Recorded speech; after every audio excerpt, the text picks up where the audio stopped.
Poetas do Mundo. A grande poesia na Rádio Transforma.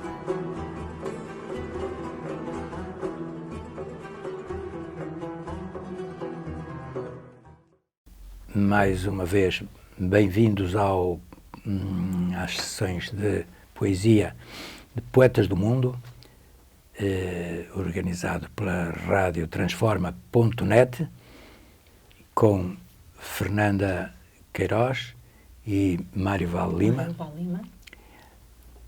Hoje a sessão será sobre uma poetisa chilena, Gabriela Mistral,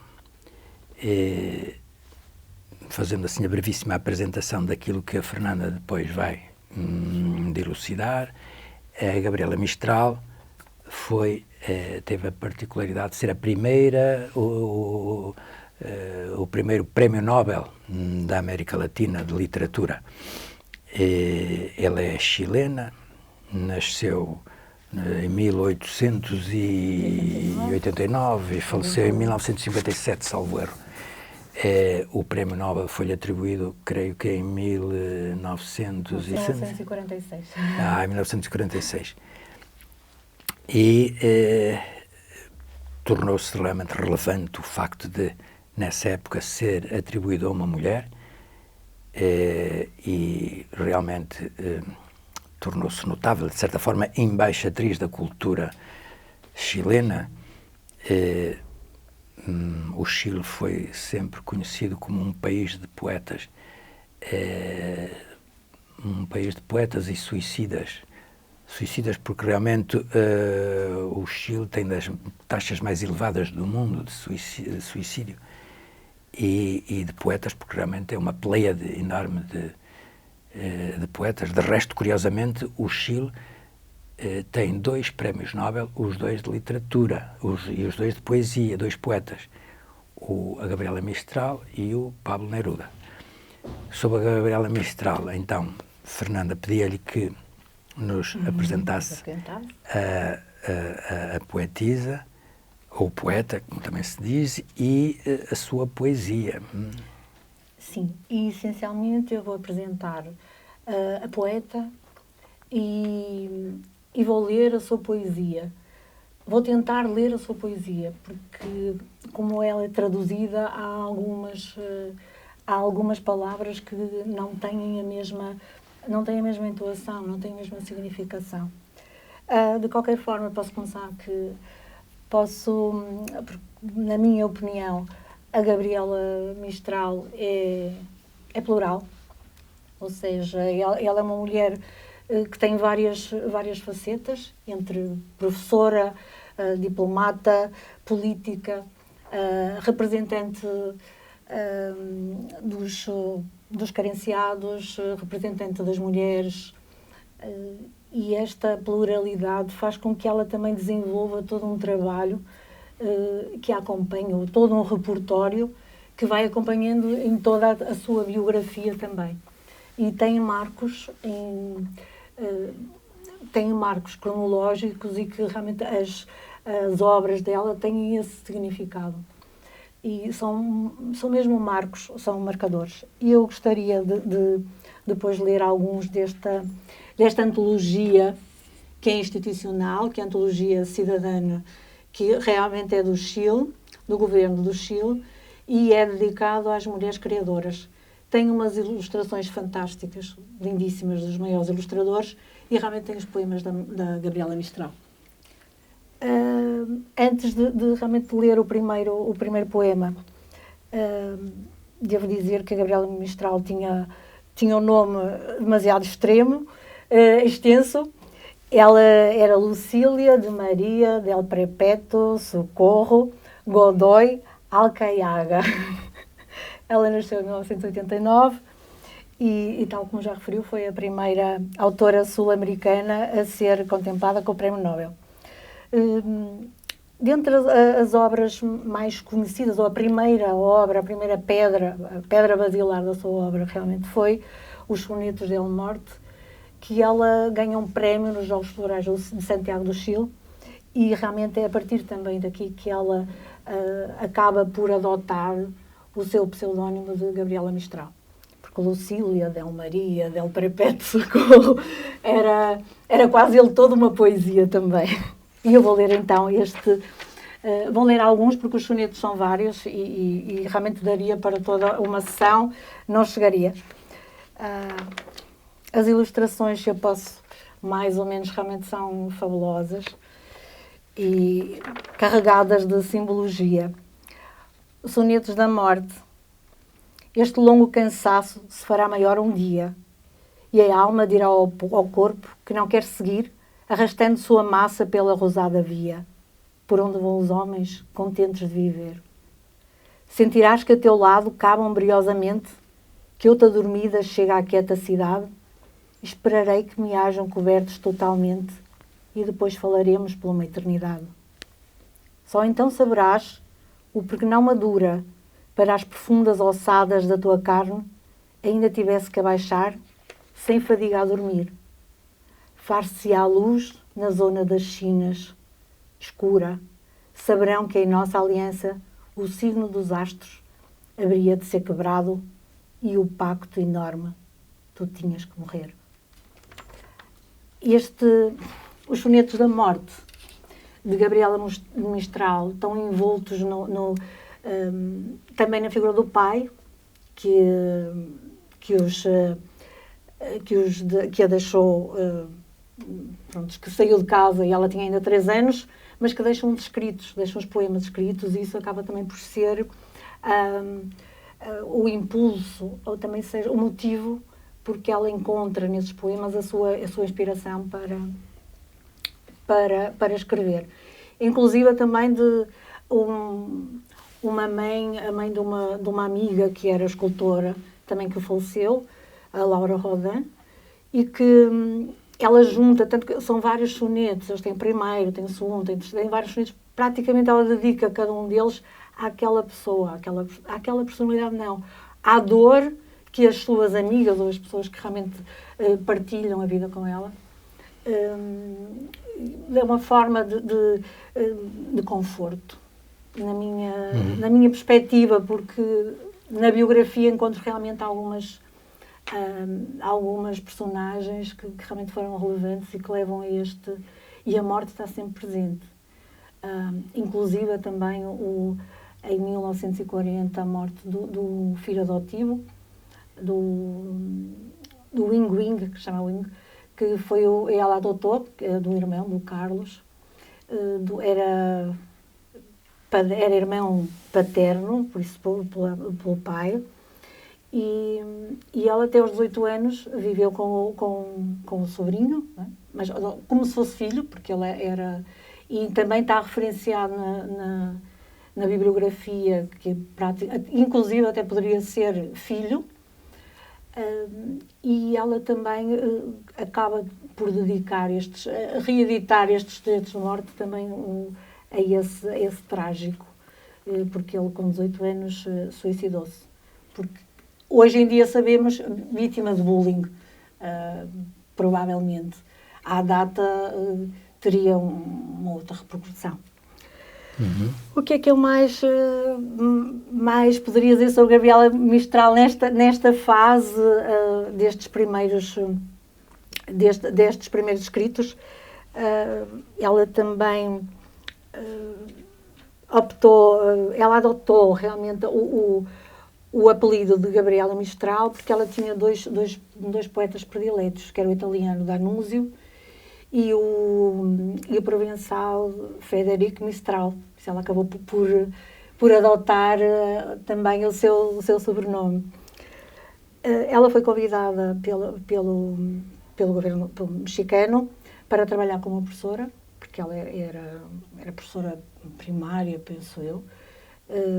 Isto também se envolve de algumas polémicas, porque noutros colégios foi recusada a sua atuação como professora, porque os professores diziam que ela não tinha habilitações para poder servir a parte educacional, porque tinha poucos estudos.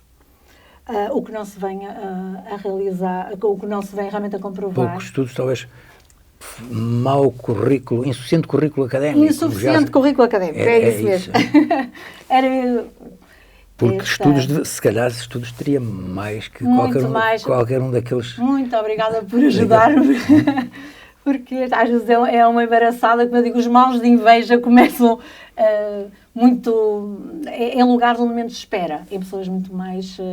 Né, com outra postura na vida, com outros conhecimentos. É aquilo que é frequente, portanto, então no meio a ele, então e eu? E eu, há tantos anos, é verdade. O que é aqui nesta passagem realmente em que ela vai para o México, que ela sente-se como exilada. E aqui entretanto, o fenómeno no Chile começa a recrutar imigrantes de outros países, sim, principalmente alemães, e realmente eles trazem cultura, trazem uma língua diferente, e ela sente que aquilo é muito estranho, sente que o Chile está a perder a sua identidade. E então, neste poema, na Desolação, descreve muito o panorama realmente que ela sente, estando fora, como exilada, não é? Mas o que é que está a acontecer ao meu país? Não é? Está a perder a identidade. E isto está... Que era uma questão... Não, esse poema será... De que época, de que ano é que será isso? E o poema eu tenho mais ou menos referenciado em 1922. Isto está cronologicamente, por isso em 1914 foram os sonetos del Norte, depois temos a Desolação. E estas traduções que são mais ilustrações lindíssimas. A bruma espessa, eterna, para que esqueça de onde, ame jogada ao mar, em sua onda de salmoura. A terra a que vim não tem primavera, tem sua noite longa, a qual a mãe me esconde. O vento faz à minha casa sua ronda de soluços e de alarido, e quebra como um cristal meu grito, e na planície branca de horizonte infinito, vejo morrer intensos poentes dolorosos. A quem poderá chamar, até aqui há vindo, se há mais longe que elas só foram os mortos? Tão sós, eles contemplam o mar calado e rígido a crescer entre seus braços e os braços queridos. E a interrogação que sobe, a minha garganta, ao olhá-los passar, me descendem vencida. Falam estranhas línguas e não a comovida língua em que terras do ouro minha velha mãe canta. Vejo cair a neve como o pó na sepultura, vejo crescer a névoa como agoniante, e por não enlouquecer, não encontro os instantes, porque a noite longa ainda tão só começa. Ela faz aqui algum retrato de uma paisagem, de uma vida... trazem frutos pálidos, sem a luz dos meus hortos, seus homens de olhos claros, não é? Tem muito a ver com... E que não conhecem meus rios, não é? Porque há aqui uma certa rigidez dos imigrantes que realmente se vão instalar. Estava a tentar ver se tinha... Vejo o plano extasiado e recolho seu luto, que vim para ver as paisagens mortais. A neve é o semblante que aparece a meus cristais, sempre será à sua altura, abaixando dos céus. E ela tem... a morte continua a ser uma palavra... O transfundo de toda a poesia. Sim, o transfundo de toda a poesia. Provavelmente foi aqui também que ela sobressaiu, né, a maneira como ela fala a morte, e depois ela é quase sempre referenciada nos seus poemas, mas... Eu vou já deixar na próxima, porque é mais uma passagem a sua preocupação pelas crianças, dado que também já era professora, e a sua carreira, no fundo, hierárquica, porque ela passa por ser uma professora de primeira numa escola rural e depois vai sendo transferida para as outras instituições com muito mais notabilidade. Em 1924, ela escreve a obra A Ternura, que tem referências à mãe e às crianças. A preocupação dela é com crianças pobres e abandonadas, e a maior preocupação é como quem manda, não é? Quem poderá alterar este quadro, esta tristeza, não faz nada. E eu aqui vou mesmo ler os Pieceditos, porque é um dos poemas também muito ternurientos e que se calhar nos toca a todos nós, como ninhos e ninhas. Piececitos de niño, asolosos de frío, como os veem e não los cubren, Dios mío. Piececitos heridos, por lo guilloemos todos, ultrajados de neve los lodos. El hombre ciego ignora que por donde pasáis, uma flor de luz viva dejáis. Y allí, donde ponéis la plantita sangrante, el nardo nace más fragante. Sede, puesto que marcháis por los caminos retos, heroicos como sois perfectos. Piececitos de niño, dos joyitas sufrientes, como pasan sin verlos las gentes.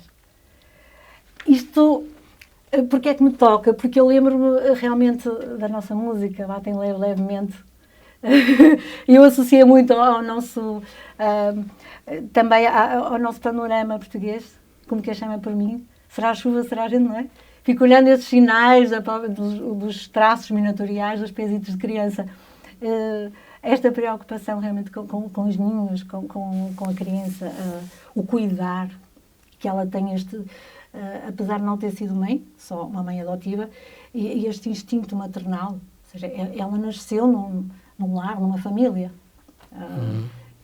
Ela foi acarinhada e faz isto, ela expande isto para a população, não é? Para uma comunidade. Expande realmente esta ternura, este carinho para uma comunidade.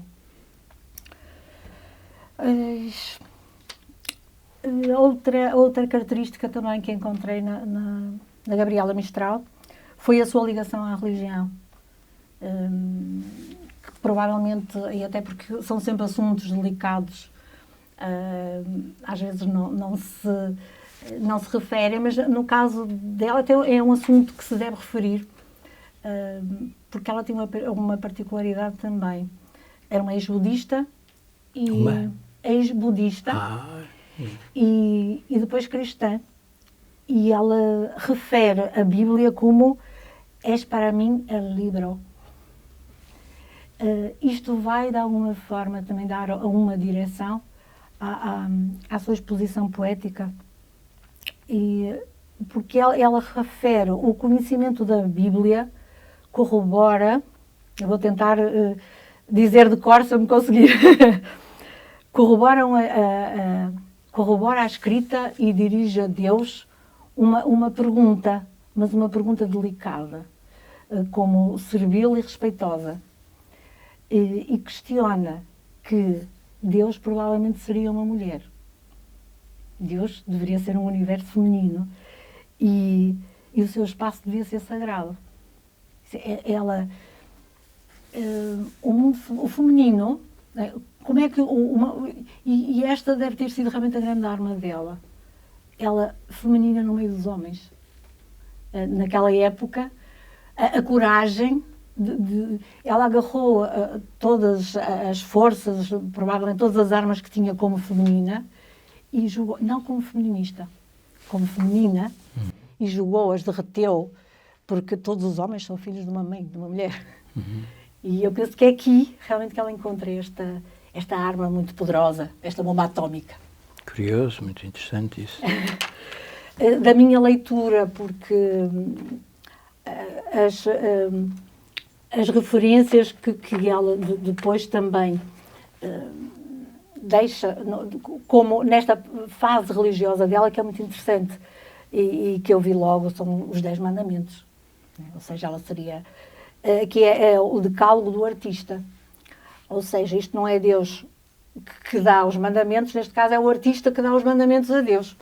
Isto é irónico, mas também é interessante. Amarás a beleza que é a sombra de Deus sobre o universo. Não há arte ateia. Embora não ames ao Criador, o afirmarás criando a sua semelhança. Não darás a beleza como isca para os sentidos e não como o natural alimento da alma. Isto vai ser o quarto. Não te serás pretexto para a luxúria nem para a vaidade, senão o exercício divino. Não buscarás nas feiras, nem levarás tua obra a elas, porque a beleza é virgem e a que está nas feiras não é. Subirão do teu coração a teu canto e te haverá glorificado a ti o primeiro. Tua beleza se chamará também misericórdia e consolará o coração dos homens. Oitavo, darás tua obra como se dá um filho, tirando o sangue do teu coração. Isto é mais... Nono mandamento. Não te será a beleza ópio adormecido, senão vinho generoso que te estimula para a ação, pois se deixas de ser homem ou mulher, deixarás de ser artista. E o 10º, que toda a criação de toda a criação sairás com vergonha, porque foi inferior a teu sonho e inferior a esse maravilhoso Deus, que é a natureza. Isto realmente é lindo demais, é poético, não é? Sim, sim. É profético. Ou até talvez é panteísta. Panteísta. Mas é muito curioso que o Borges também tem, o Borges é posterior a isso, portanto, e tem realmente um texto que é exatamente os mandamentos de um evangelho apócrifo, assim, uma coisa dessa, e que também é uma glosa dos mandamentos divinos que vem exatamente no livro, como ela diria. Também, no livro, é o livro. Há também, referente ainda, eu vou ler as duas, até para que o tema da religião também vá se servindo um bocadinho, porque é a oração da mestra, para mim que também é um Pai Nosso. Senhor, tu que ensinaste, perdoa que eu ensino e que levo o nome de mestra que tu levastes pela terra. Dá-me o amor único da minha escola, que nem a queimadura da beleza seja capaz de roubar-lhe minha ternura em todos os instantes.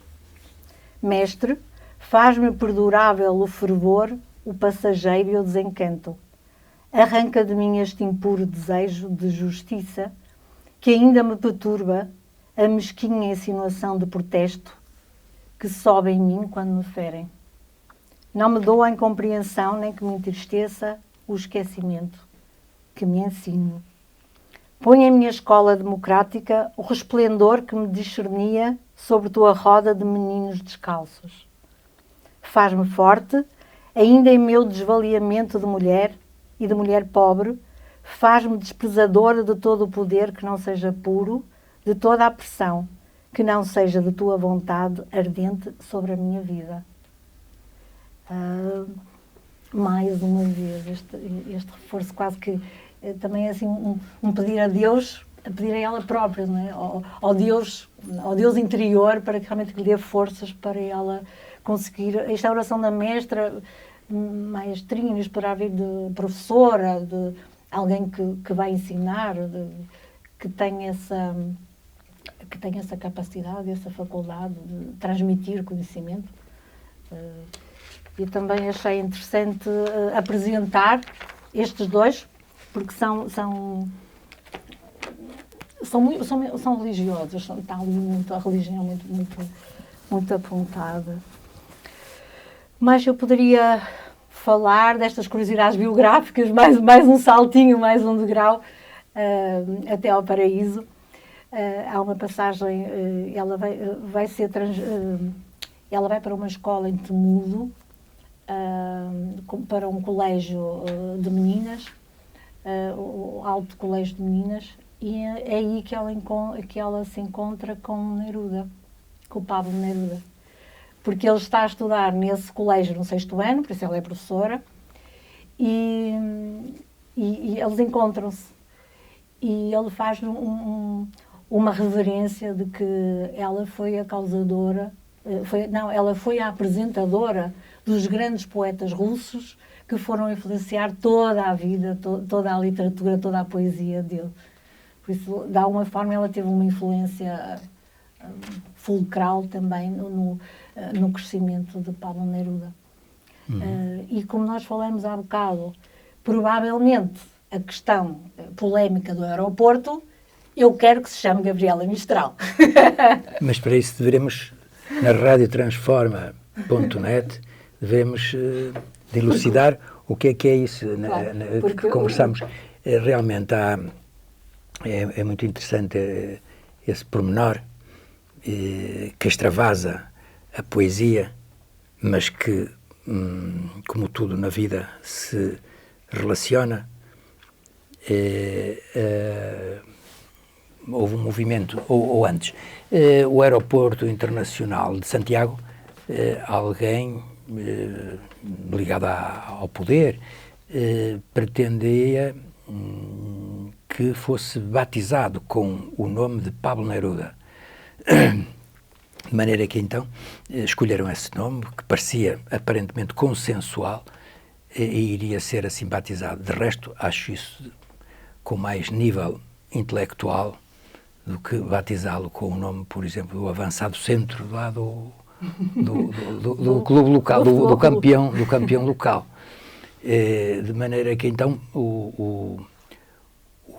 quando estavam para fazer isso coincidiu com o auge do movimento Me Too, que andou em todas as capitais do mundo, e realmente houve o levantamento das mulheres, houve fundamentalmente do feminismo, que de resto ela era uma ativista, foi uma ativista no seu tempo em que realmente o feminismo ainda não teria, digamos assim, esta força, e embora talvez a mesma justeza, mais ainda se calhar, mais justeza nessa altura do que atualmente, e realmente isso foi o suficiente para boicotarem, digamos assim, ou suspenderem a decisão de porem o nome de Pablo Neruda ao aeroporto e reivindicarem que o aeroporto se chamasse Gabriela Mistral, porque realmente era o nome de uma mulher,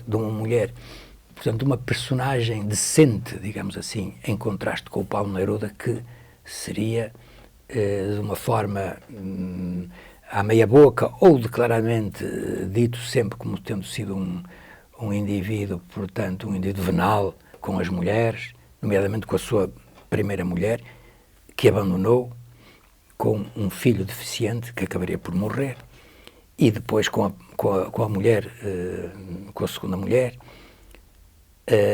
com quem tentou disputar a sobrinha. As sobrinhas entram sempre aqui nesta coisa, entre os poetas venais, tal como o outro, o Adolfo Bioy Casares, que realmente era descrito como um matador de senhoras e que nessa escalada chegou exatamente à sobrinha. O que é facto é que não sei em que é que isso acabou. Eu poderia ter-me informado, mas de toda forma levanta-se essa questão. A Gabriela Mistral era considerada realmente era um Nobel também, e então satisfazer-se a isso de colocar o nome de um aeroporto com Porque ela foi uma diplomata. Ela foi cônsul, não é? E isso daria muito mais o prestígio ao aeroporto. Não quer dizer que Neruda também não, mas só a passagem pelo mundo dela daria realmente, o aeroporto teria alguma vinculação também. Nessas passagens pelo mundo, esquecemos de dizer, ou esqueceu-se Paris, Lisboa. Ela foi cônsul em Lisboa. Ela foi cônsul em Lisboa. É o único livro que existe traduzido em português, que é da Livraria Almedina, que eu ainda não consegui, um exemplar. E há um poema que se chama precisamente Saudade, e que ela referencia que foi precisamente quando passou por Lisboa, a palavra saudade mesmo, que a tocou, porque a palavra saudade é portuguesa. Acho que não há mais sítio no mundo, podem traduzir tudo, mas realmente é uma palavra muito nossa e muito ligada também ao fado. E provavelmente lá está a tal sensibilidade poética que essa palavra preencheu, e este imaginário também da Gabriela Mistral, esta chilena que também, de alguma forma, me apaixonei um bocadinho por esta viagem. Acho muito bem que realmente se pudesse votar, você votava para a Gabriela Mistral, para o aeroporto de Santiago de Chile. Eu e todas as mulheres. Entretanto, também pode ser uma curiosidade ou não, por isso ela também viveu no Brasil e teve como mediadora a Cecília Meirelles. E esta troca de conhecimentos, porque ela tem imensas canções de roda. E a Cecília Meirelles também, na sua atuação, eu só vou ler uma pequenina, porque isto é mesmo, todos em ronda, los astros con ronda de niños, jogando la terra a espiar, los trigos con tales de niñas, jugando a ondular. Los ríos son rondas de niños, jugando a encontrarse en el mar, las olas son rondas de niñas, jugando la terra a abraçar.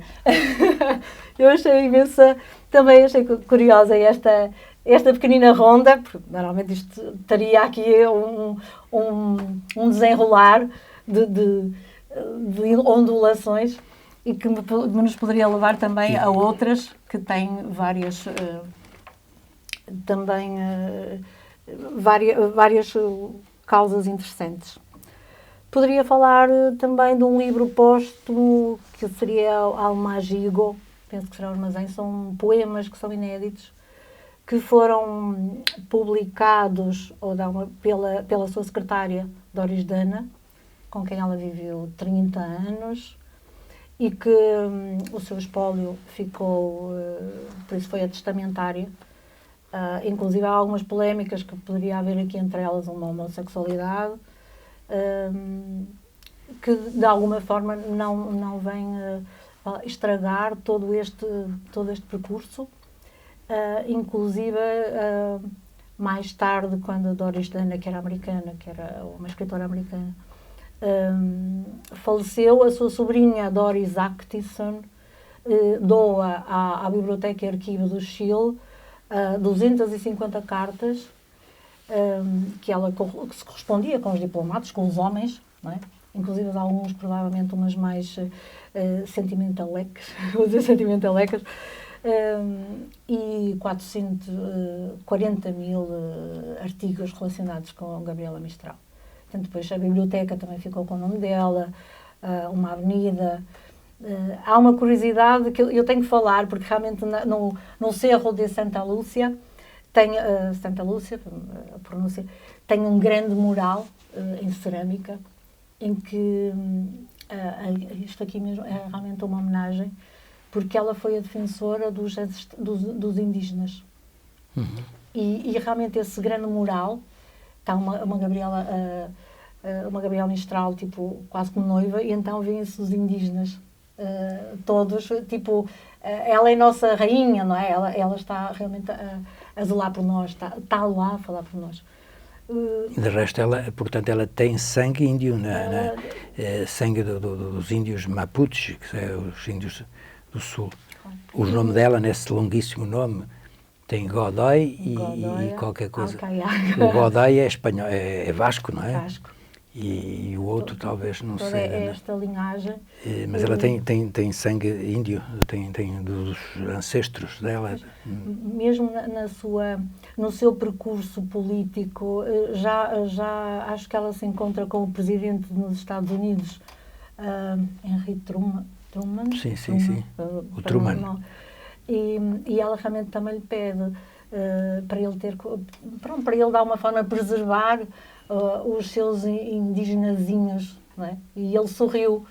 Também está num documentário, isso foi num jornal. E depois diz também, libertai o Chile do meu Trujillo, daquele sanguinário, não é? Aquele regime. Sim, o ditador Trujillo. E Truman também sorriu. Isto vem no jornal, são pequenas particularidades que eu deixo aqui soltas, para tirar realmente a Gabriela Mistral do anonimato. Poucas, provavelmente muitas feministas e muitas não conhecerão este percurso, não conhecerão esta mulher forte, corajosa, lutadora, e que com as palavras mudou o mundo. Sem dúvida. Mudou o mundo. Essa, se calhar, se calhar do sentido teleológico da poesia. Sim, e é interessante porque realmente ela continua a enobrecer a mulher, que eu vou terminar, penso que já estará dentro dos limites, com este poema que não é